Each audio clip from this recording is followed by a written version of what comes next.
up for Mark Riccadonna, guys.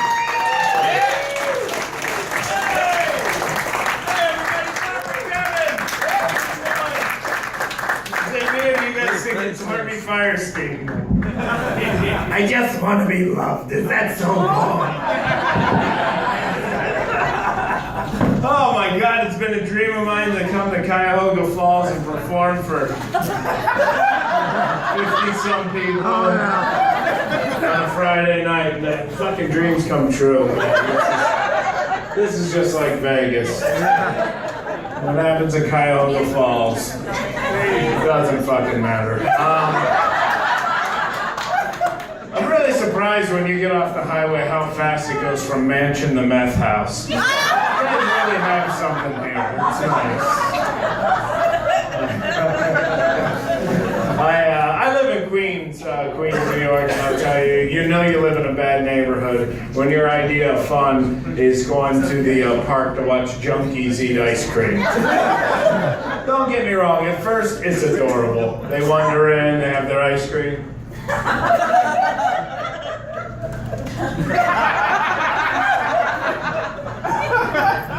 Then all of a sudden they come to. Realize they have ice cream.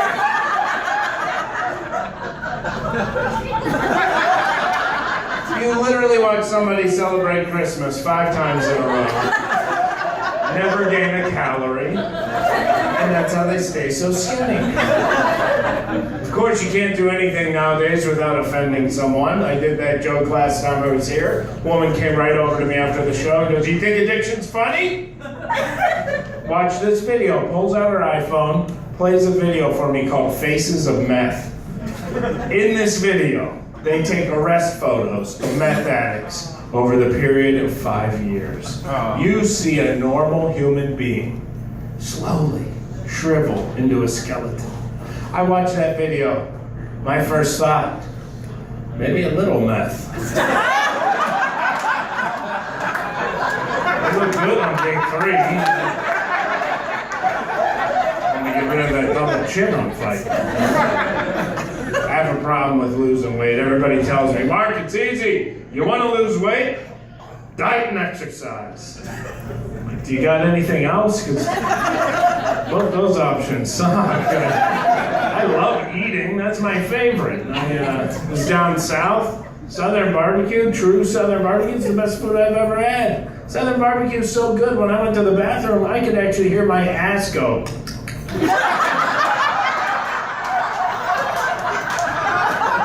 It's good barbecue. Good barbecue. I was in the South. They are mean down there. They do not like us. Wow. Mobile, Alabama. They brought me up. From New York City, Mark Riccadonna. Nobody clapped. Got to the microphone. Lady in the back, little old lady, stood up and goes, "Fucking Yankee." I didn't know she was talking about the Civil War or Major League Baseball. All I'm thinking is either way, we probably won. So. Too soon for Civil War jokes? What's going on, Cuyahoga Falls? Relax! This is Trump's America. That can go either way. It tastes like Grandma's kisses. Last year was exciting. Last time I was here, Cuyahoga Falls, this club, the Indians were in the World Series. That was awesome. So nobody came to the shows. I started talking to people in the crowd, and I guess this is a true thing. This is a real thing. You guys had a petition out to get Charlie Sheen to throw the first pitch. You are aware that was a movie. He's not a real pitcher. I was like, what the fuck are they thinking? And then I thought about it. I was like, wait. Maybe he should. I mean, he's only got like, what, a year left? I mean, at this point, it's like make a wish, right? Too soon for Charlie Sheen jokes? Come on, Cuyahoga Falls. Fucking unbutton your assholes and relax. We're here to have fun. Okay, we'll do nice jokes. We'll do nice jokes. We got people that like dogs? Yeah. What kind of dog you have, sir? Cane Corso. A what? Corso. What the hell does that thing look like? Is it a tough dog? It's 110 pounds. 110 pounds? It's a fucking dog? Are you sure it's not an alligator or something? Jesus, that's what I wanted. I wanted a fucking King Corso. My wife goes, you can get a rescue dog. Okay. I called the ASPCA. My wife said I can get a rescue dog. They go, okay. We put you on a list. What we do is we'll call you when a dog comes and nobody claims them. And then you get first dibs on them. Oh, that sounds great. I hang up. 15 minutes later, the phone rings. We found a dog. He was in the middle of the highway in the Cross Bronx Expressway. Do you want him? I gotta ask a few questions. We found him in the Cross Bronx Expressway. Is this a living dog? They're like, yeah, he snuck out, he got stuck in the median, and we had to go out and save him. And now they go, do you want him? I go, yeah, I'll take him. Because I figured it was the Bronx. I was getting a King Corso, or a Pit Bull, or a Rottweiler. I got a Shih Tzu. Named Gizmo. But it's from the Bronx, so he got street cred, right? Gangster ass Shih Tzu. Brought him home. First thing he did, he went in the bathroom. He peed on the bottom of the toilet. Totally my wife didn't get mad. She was like, "You don't even do that good."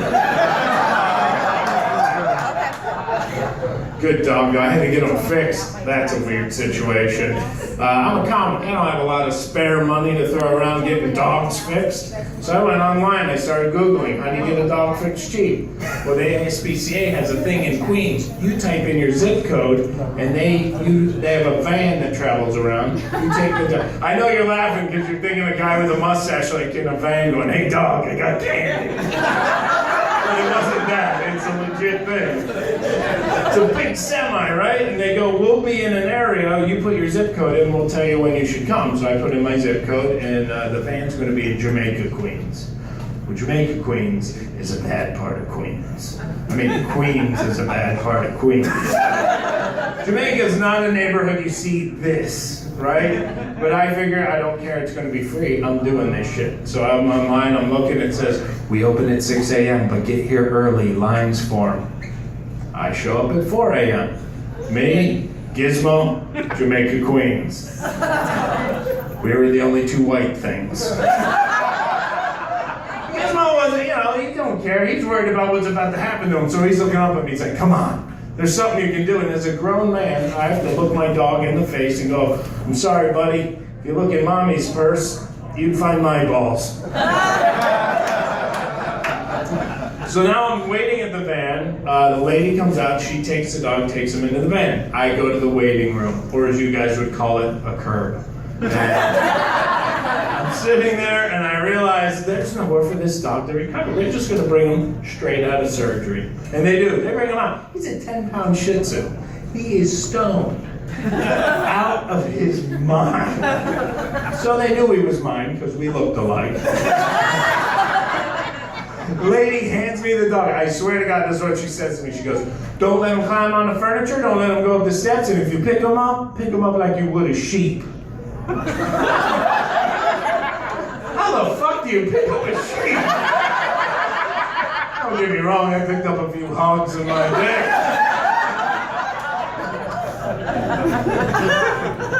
So I am married. I'm a married man. I married a girl from Philadelphia. Philadelphia, very tough town. My wife, she uses the words yo and dude. That bothers me. Because as a guy in bed, I don't want to hear, yo, that feels good, dude. She's a good girl, though. She's Sicilian, different level of Italian. I'm regular Italian. Sicilians are like different level.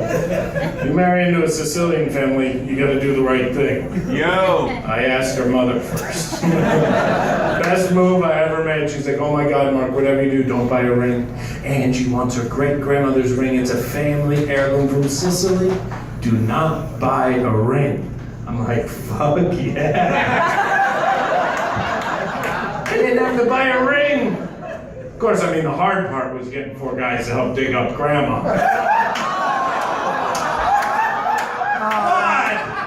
I'm kidding. I'm kidding. We used the backhoe. No, that was People are bad. crazy. That was wrong. So Angie and I, we have 2 children. We have a 1-year-old and a 3-year-old. And I'm going to be very honest with you. I hate saying our children because I really didn't do that much. All I did is provide the magic beans. She built a baby. To me, that's like going behind a chef with a pinch of salt and going, bam, our cake.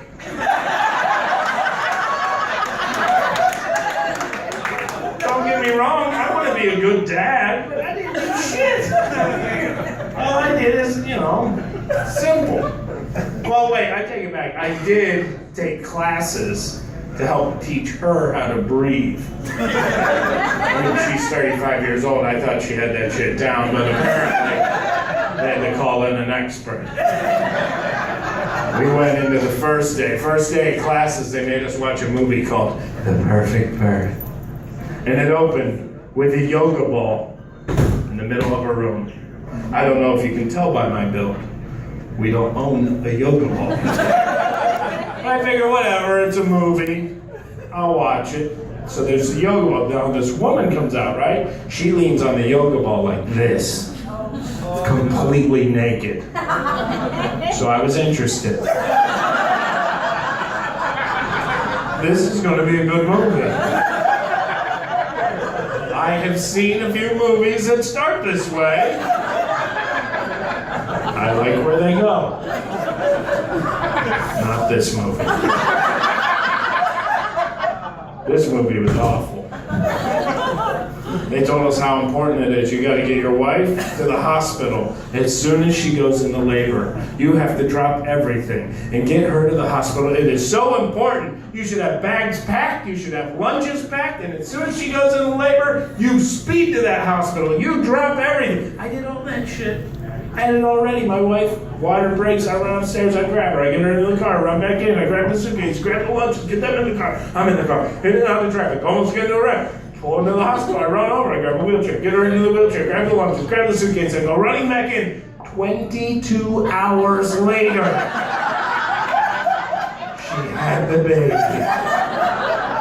I'm not trying to brag about her labor hours, because I get it. You women hold on to your labor hours like it was your Vietnam. No matter what I say, a woman will top. 22 hours, that ain't shit. I did 36 back in 02. I get it, I'm just saying it was a long time for me. We had hour 10, I was exhausted. It's like, let's just go home, come back tomorrow, start it back up. It doesn't work that way. We're there, it's hour 18, hour 19, hour 20. I'm like, get the fucking yoga ball! You only want to watch the movie, I guess. But finally, man, hour 22, magic happened, right? See, here's the thing, all the nurses wear blue scrubs. All of a sudden, the hospital doors open up, and this guy comes in, black scrubs. Oh shit, you sending in the wolf. This Frenchman comes over. I know he's a Frenchman because it looked like he had a cigarette, right? He's standing there looking at my wife who's naked, spread eagle on a table. He's looking at her like he's about to make an estimate on a used car.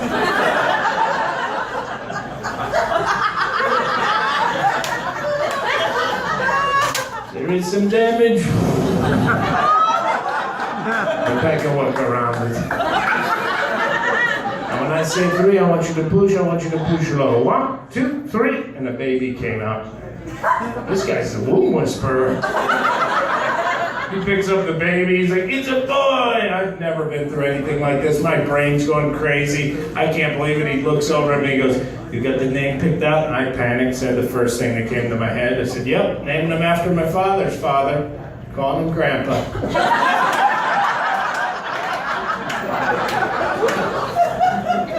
We got little baby Grandpa. He's 3. He's a mini me, man. He looks just like me. Big poofy head of hair, beard, gorgeous child. The 1-year-old's just like my wife. Mean. He is mean. I think he waterboards the 3-year-old.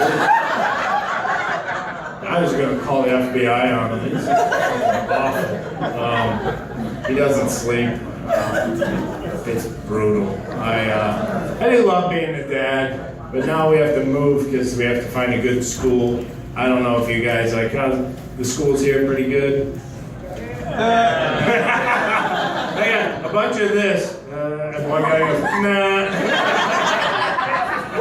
I love it. So my wife goes, we got to find a good school. I go, okay, let's find a good school. I go online. I do the Google thing, right? I'm on there. I'm looking up schools, good schools, bad schools. You know what pops up? There are teachers out there who are sleeping with their students. I never had a teacher like that. I want better for my son. You know?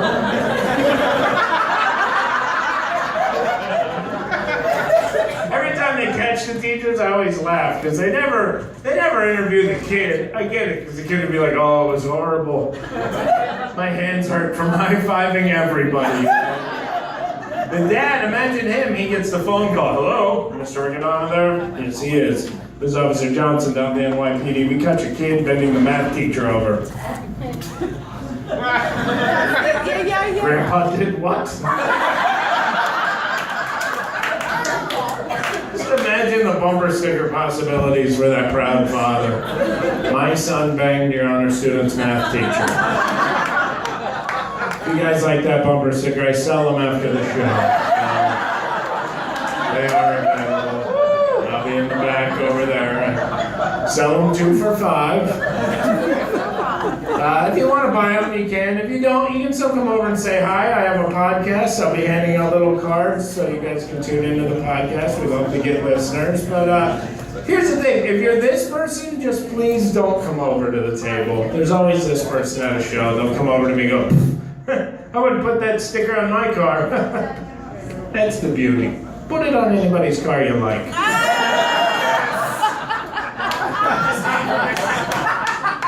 I don't necessarily care where it goes. You might have a neighbor. You might live by a school. I don't know these things. I was playing Newark, New Jersey. We were playing a fire department, raising money for a fire department. After the show, this guy comes over, a young fireman. He goes, I want to buy all of them. You want to buy all of them? It's a stack like this big. He goes, yeah, I want to buy all of them. I go, we'll work out a deal. Sell them. A week later, I get a phone call from the Newark Police Department. They go, we know you didn't do this, but who did you sell those stickers to? I go, I'm not rolling over on that guy.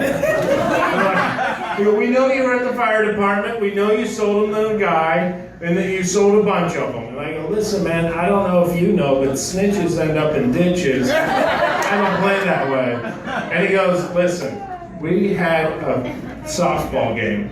The police department versus the fire department. And while the game was going on, one of those firemen went and put a sticker on every cruiser in Newark. And I was like, that guy's my new favorite person on the planet. So if anybody wants to buy all of them, I won't tell. So I don't know if the score's added up yet, so I'll do one more joke. It'll make you nice and uncomfortable. It's been a theme all night, I feel. I'm just sticking to protocol. So I don't know if you guys, anybody here is athletic, but I was when I was younger. I was a wrestler, 45-0. Well, wait, before you clap, you'd be surprised how many forfeits you get when you come out in a pink singlet. And an erection. Yeah. I would just come out before the match like, I bet we'll all do well today. I will warn you though, one time a guy called me on it. He wanted to wrestle anyway. And I'm not that good. In fact, I thought I was going to lose until I came.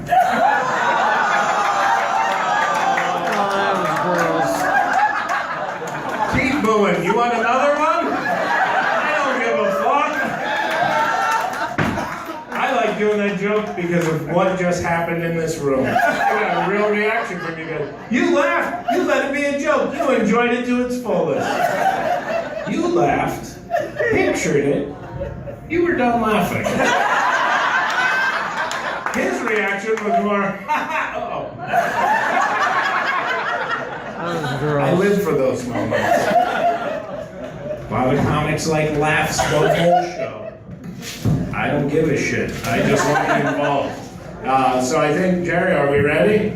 Guys, are you ready to find out the results?